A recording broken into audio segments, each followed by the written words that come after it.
Hey, what's up guys? Welcome back in to the garage. Now in today's video, we're going to be covering a topic that many, if not all of you, may have experienced in swapping over from traditional incandescent bulbs to LEDs on your vehicle. And in this case, it's on my 3rd gen 4Runner. You see, recently I did a full front end LED swap. That's headlights, fog lights, turn signals, parking lamps. I did it all and absolutely love the results. But one thing that drove me nuts was the hyper flash. Every time I went to turn on my blinker, that thing was going crazy. And I don't know about you, but I can't live with it. So the reason behind the hyper flash is because the LEDs, they actually draw less current, less power than the traditional incandescent bulb. And so what it does is it tricks the computer of the vehicle to think that that incandescent bulb has burnt out and you need to change it. Keep in mind the hyper flash functionality is a warning message to the driver to say, hey, you need to check this bulb on this side because it's burnt out.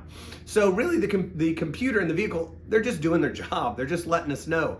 But in this case, we got to fix it. So on the 3rd gen 4Runner, there's a very simple, easy, and effective fix.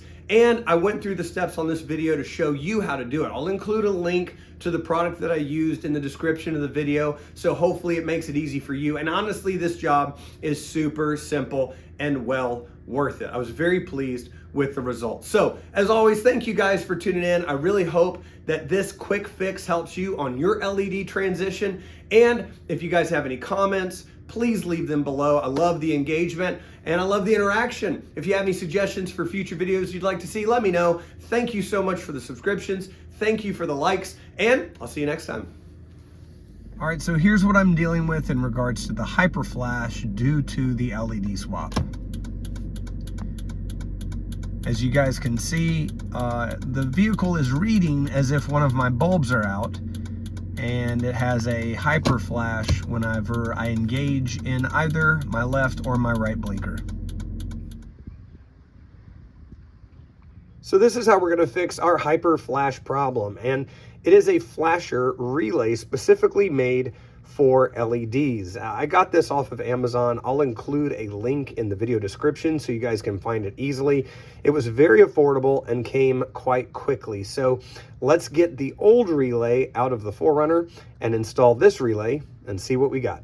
Okay guys, so our relay is actually located behind this panel. And if you pop this panel off, it'll give you access to a fuse panel right here. Now the problem is it's not going to be that easy. The relay is actually on the back side of this fuse panel plugged in. So really the easiest way to go about this is to take this kick panel off, and then we'll be able to have better access to it. So let's go ahead and get after it in removing that kick panel. All right, so there's gonna be 4 bolt locations to remove, and they're all 10 millimeter. So let's go ahead and get after it. We'll start down low here. There's gonna be another one opposite side, one up top.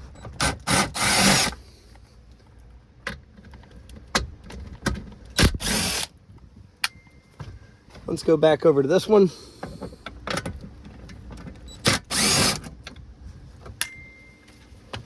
All right, now with all 4 bolts out, we should be able just to pull down here. And there we go. That kick panel can sit quite nicely just like that. Now what we're gonna do is we're gonna remove this tube here, which carries our air for heat and air through, and it should just be this screw right here holding this bracket on. Once we remove that screw, what we can do is pull from the passenger side and wiggle. There we go. And we've got it out of place. All right, now that that's out of place, we have perfect view of our flasher relay. So let's take a look.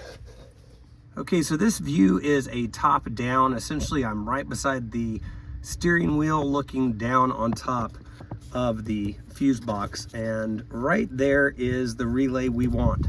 So all you have to do in order to get that out is to reach your hand back there and pull it towards the firewall to extract it.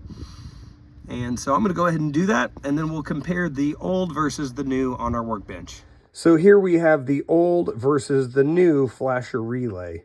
As you can see on the Toyota part, it actually appears to be a bit smaller in diameter. The new box seems to be a bit larger. However, turning it over to expose the prongs, we appear to have the exact same setup. Now, this flasher relay has this component over it. Now, that doesn't matter. All that is blocking it, and there is not an additional prong there. So all we have are these 3 prongs. Now, it's important to remember how it comes out of your fuse box when you're taking it out, so that we can install the new flasher relay in the same pattern. If you remember on the previous video, it was actually facing this direction. So we're going to go ahead and install the new fuse relay exactly in the same way. All right, so here we are, and we're ready to install the new relay back in place. It's actually quite simple from this angle. You know exactly where to sit it in there. Takes a little bit of pressure, but you'll know when you get it seated, and everything looks exactly as it should be right there. So just that simple, we've got it installed. Now let's see if it fixes our hyper flash problem. Okay, so moment of truth, we have the new flasher relay installed. Let's check out our blinker.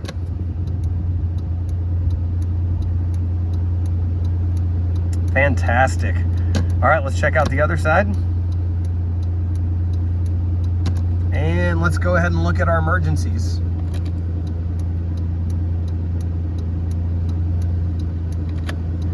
Well, I couldn't be happier. It looks really good. Let's go check it out from the outside of the vehicle.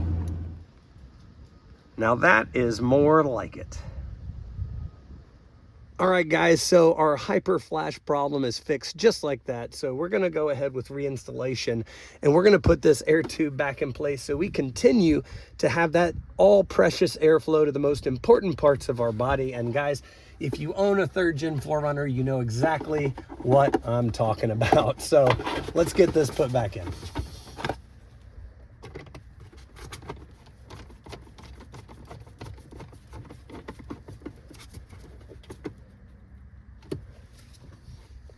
All right, now that our air tube is back in place, we can go ahead and reinstall our kick panel here.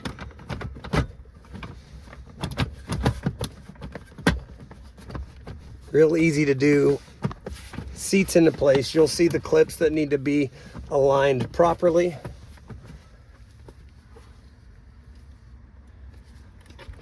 And we can put our 4 10mm bolts back in.